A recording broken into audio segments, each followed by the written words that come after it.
Hello बच्चों, मैं हूं आपका अपना राहुल छाबड़ा और अपना चैप्टर 7 के अंदर जो टॉपिक बच रहा है वो एक बच रहा है पावर फैक्टर। और भी टॉपिक बच रहे हैं। नेक्स्ट जो टॉपिक अपने पास में आता है वो आता है पावर फैक्टर। पावर फैक्टर क्या चीज़ है उस चीज़ को समझना। पावर फैक्टर समझने से पहले एक चीज़ समझना, जो फेज डिफरेंस था LCR सर्किट के अंदर, जो LCR सर्किट में अपन ने फेज डिफरेंस बोला था tan phi, उसका फॉर्मूला यदि याद हो तो वो फॉर्मूला आया था XL minus XC upon R आया था। यदि इसको मैं ट्राइंगल से रिप्रेजेंट करना चाहूँ तो देखो कैसे होगा। यदि मैंने मान लो इसके ऐसा ट्राइंगल बना लिया, ये फाई एंगल ले लिया, तो tan थीटा क्या होता है, परपेंडिकुलर अपॉन बेस होता है। तो ये परपेंडिकुलर तो क्या हो जाएगा XL माइनस XC और बेस क्या हो गया R। तो यदि मैं यहाँ से इसकी वैल्यू निकालूँ हाइपोटेन्यूज की, तो सीधा सीधा अपने पास में फॉर्मूला होता है रूट में परपेंडिकुलर का स्क्वायर प्लस बेस का स्क्वायर होता है। तो ये हो जाएगा R square plus XL minus XC का होल स्क्वायर होता है। और इसी को अपन क्या बोलते हैं, इम्पीडेंस Z बोला जाता है। अब पावर फैक्टर क्या होता है, पावर फैक्टर होता है कोस फाई होता है। तो अपने पास में जो एवरेज पावर का फॉर्मूला आया था यदि याद हो, तो एवरेज पावर का फॉर्मूला LCR के लिए आया था ERMS IRMS कोस फाई आया था। यहाँ से यदि मैं कोस फाई निकालूँ तो एक तो यहाँ से मेरे पास में पावर फैक्टर का फॉर्मूला आता है P average upon ERMS IRMS आता है कोस फाई का फॉर्मूला। और ये तो एवरेज पावर है P एवरेज, और ERMS IRMS जो होती है उसको बोलते हैं अपेरेंट पावर, इसको बोला जाता है अपेरेंट पावर। भाई E इंटू आई क्या होता है, वो भी पावर ही है एक तरह की। तो average power is to apparent power, उसका जो रेशो होता है उसको क्या बोलता है कोस फाई। और कोस फाई क्या चीज़ थी अपने पास में, पावर फैक्टर, यही था। तो पावर फैक्टर का एक फॉर्मूला तो अपने पास में आ गया, average power is to apparent power, यानी कि P average upon ERMS IRMS। हालांकि ये फॉर्मूला पावर फैक्टर निकालने के लिए कभी अपने काम में नहीं लेंगे, फिर भी याद रखना है कि पावर फैक्टर का एक फॉर्मूला होता है apparent average power is to apparent power, ठीक है। फिर मेन फॉर्मूला यहाँ से निकल के आता है पावर फैक्टर का। इस ट्राइंगल से देखो, इस ट्राइंगल में यदि कोस फाई निकाला जाए तो कोस फाई क्या होता है, कोस थीटा क्या होता है, बेस अपॉन हाइपोटेन्यूज, ऐसा ही होता है। तो पावर फैक्टर जो यहाँ से निकल के आता है वो आता है R अपॉन रूट में R square plus XL minus XC का होल स्क्वायर, ऐसा ही होगा। तो एक फॉर्मूला तो अपने पास में पावर फैक्टर का ये वाला निकल के आता है, ठीक है, और एक फॉर्मूला अपने पास में पावर फैक्टर का ये वाला निकल के आता है, ठीक है। तो दो फॉर्मूले अपने पास में पावर फैक्टर के निकल के आते हैं। अब देखो यहाँ से जहाँ पे फाई जो होता है इसको बोलते हैं phase difference between RMS potential is to RMS current. Potential और करंट के बीच में जो फेज डिफरेंस होता है वही तो फाई होता है। तो अब इसमें यदि मैं स्पेशल कंडीशन देखूँ, स्पेशल कंडीशन देखना इसमें क्या क्या है। यदि इसमें स्पेशल कंडीशन देखी जाए तो स्पेशल कंडीशन में फर्स्ट मैंने लिखा है यहाँ पे प्योर रेजिस्टेंस। यदि प्योर रेजिस्टेंस सर्किट था तो उस टाइम पे फाई की वैल्यू क्या होती थी, 0 डिग्री, ऐसा होता था। फाई 0 क्यों होता था, क्योंकि प्योर रेजिस्टेंस सर्किट के अंदर RMS करंट और RMS पोटेंशियल जो होता है वो सेम फेज में होता है। सेम फेज में होने का मतलब फाई की वैल्यू 0 हो गई। फाई की वैल्यू 0 हो गई तो कोस फाई कितना हो जाएगा, कोस 0, और कोस 0 की वैल्यू 1, यानी कि प्योर रेजिस्टेंस सर्किट में जो पावर फैक्टर होता है वो क्या होता है 1। चाहे तो इससे निकालो चाहे यहाँ से देख लो, प्योर रेजिस्टेंस होगा तो ये सारी वैल्यू 0 हो जाएगी। ये वैल्यू 0 होने का मतलब R अपॉन रूट में R स्क्वायर, यानी कि R बाई R होने का मतलब 1। तो कोस फाई की वैल्यू क्या हो जाएगी 1, ठीक है। ये तो प्योर रेजिस्टेंस सर्किट में होता है। सेकेंड अपन यदि बात करें तो प्योर इंडक्टेंस बोल दो, ठीक है, यानी कि प्योर कैपिटल L सर्किट, या फिर मैं बोल दूँ प्योर कैपेसिटिव सर्किट, यानी कि प्योर कैपेसिटर सर्किट में इन दोनों में क्या होता था, फाई की वैल्यू क्या होती थी, इन दोनों में ही यदि देखें तो प्योर इंडक्टेंस में RMS पोटेंशियल जो होता है वो RMS करंट से π/2 एंगल से आगे होता है, और प्योर कैपेसिटिव सर्किट में अपने पढ़ रखा है कि RMS पोटेंशियल जो होता है वो RMS करंट से π/2 एंगल से पीछे होता है। यानी कि दोनों में ही जो फेज डिफरेंस होता है वो कितना होता है, π/2 होता है, π/2।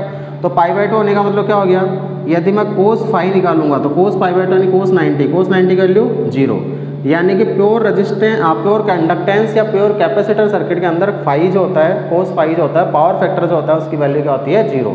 चाहे तो यहाँ से निकाल लो चाहे यहाँ से निकाल लो। प्योर इंडक्टेंस में R कितना 0, ये 0 होते ही कोस फाई 0 हो गया, यानी कि फाई कितना हो जाएगा π/2। प्योर कैपेसिटर में भी R क्या होगा 0, R 0 होने का मतलब कोस फाई की वैल्यू 0, यानी कि फाई की वैल्यू π/2। यानी कि प्योर रेजिस्टेंस सर्किट में पावर फैक्टर 1 होता है, मैक्सिमम होता है। प्योर इंडक्टेंस सर्किट में पावर फैक्टर जो होता है वो 0 होता है। क्लियर? तो ये अपने पास में पावर फैक्टर के कुछ फॉर्मूले यहाँ से निकल के आ जाते हैं, जिसको अपन बोलते हैं एक तरह से पावर फैक्टर। तो पावर फैक्टर को एक ही चीज़ ध्यान रखनी है कि पावर फैक्टर जो होता है वो कोस फाई होता है, और कोस फाई को फिर अपन कैसे कैसे फॉर्मूला में रिप्रेजेंट कर सकते हैं वो अपन ने यहाँ पे सारा देख लिया। ठीक है, ये तो अपने पास में पावर फैक्टर की चीज़ें हो गई। नेक्स्ट अपने पास में इसमें एक छोटा सा टॉपिक और आता है जिसको बोलते हैं वॉटलेस करंट। अब वॉटलेस करंट क्या चीज़ है, उस चीज़ को समझना आपको थोड़ा सा अच्छा टॉपिक है।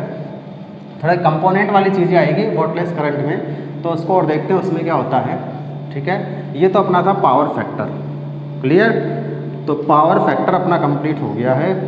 नेक्स्ट अपने पास में आता है वॉटलेस करंट। ठीक है, वॉटलेस करंट मतलब वॉटलेस मतलब पावरलेस। वॉट क्या होता है? पावर ही तो होती है।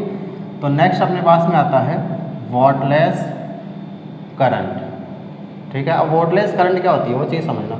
अपन को ये बताया कि LCR सर्किट के अंदर जो फाई होता है, यानी कि जो EMF और करंट के बीच में जो फेज डिफरेंस होता है वो कितना होता है? फाई। अब फाई की वैल्यू कुछ भी हो सकती है। ठीक है, तो अब यहाँ से देखो, इसका मतलब यदि ये वाली लाइन करंट को शो कर रही है I को, ठीक है, तो ये वाली लाइन जो है वो E को शो कर रही है ऐसा, और दोनों के बीच में फेज डिफरेंस कितने का है? फाई का। ऐसा ही तो है।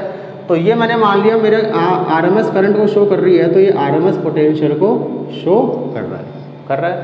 फिर अपने पास में जो एवरेज पावर होती थी वो एवरेज पावर का फॉर्मूला होता था ERMS IRMS कोस फाई।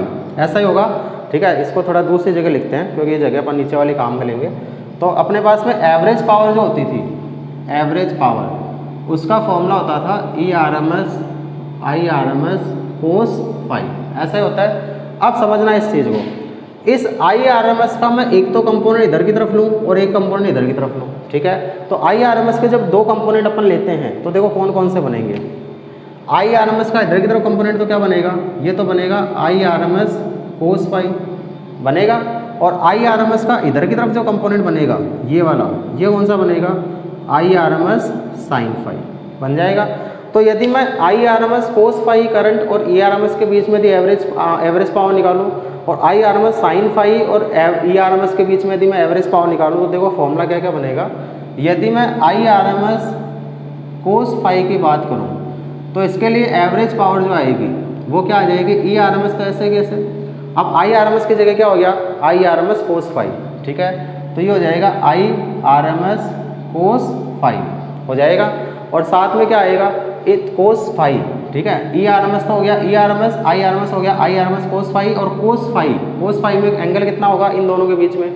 इन दोनों के बीच में दोनों पैरेलल है तो एंगल 0 हो जाएगा, तो ये हो जाएगा कोस 0। कोस फाई की जगह क्या आ गया? कोस 0। तो एवरेज पावर जो आएगी वो इस कंडीशन में कौन सी आएगी? ERMS IRMS cos phi. वही फॉर्मूला निकल के आ जाएगा ERMS IRMS कोस फाई। ठीक है, ये तो तब है जब मैंने IRMS कोस फाई लिया। अब यदि मैं IRMS साइन फाई ले लूँ, यदि मैं IRMS साइन फाई ले लूँ, तो इस केस में क्या होगा? इस केस में एवरेज पावर क्या आएगी? ERMS ऐसे कैसे, IRMS की जगह अपन बोलेंगे IRMS sine phi, IRMS sine phi. Cos phi में फाई एंगल होता है इन दोनों के बीच का एंगल, ERMS और IRMS साइन फाई, इन दोनों के बीच का एंगल कितना है? 90 डिग्री। तो मैं बोलूँगा यहाँ पे कौन सा? कोस 90। कोस 90 की वैल्यू 0, यानी कि इस कंडीशन में जो एवरेज पावर निकल के आएगी वो क्या आएगी? 0। तो इस कंडीशन में एवरेज पावर 0 आ रही है, तो करंट का वो कंपोनेंट, समझना आप, करंट का वो कंपोनेंट जिसमें एवरेज पावर जो हो जाती है वो 0 हो जाती है, उस कंपोनेंट को अपन नाम देते हैं वॉटलेस करंट। ठीक है, यानी कि IRMS, यदि मैं वॉटलेस करंट का वैल्यू लिखना चाहूँ कि वॉटलेस करंट एक्चुअल में क्या चीज़ है, तो करंट का वो कंपोनेंट जिसमें एवरेज पावर 0 हो जाती है, कौन सा कंपोनेंट? IRMS sine phi. तो वॉटलेस करंट का फॉर्मूला क्या निकल के आएगा? IRMS sine phi. तो करंट का वो कंपोनेंट जिसमें एवरेज पावर 0 हो जाती है, उस कंपोनेंट को नाम देते हैं वॉटलेस करंट। ठीक है, तो ये छोटा सा एक टॉपिक था वॉटलेस करंट, ये अपना यहाँ पे कंप्लीट हो गया है। तो छोटे छोटे टॉपिक और बच रहे हैं इसके अंदर, वो और डिस्कस कर लेंगे। तो अब तक के लिए, आज के लिए इतना ही, फिर कल फिर मिलेंगे एक नए वीडियो के साथ में। तब तक पढ़ते रहो, चैनल को लाइक सब्सक्राइब शेयर करते रहो, and all the very best.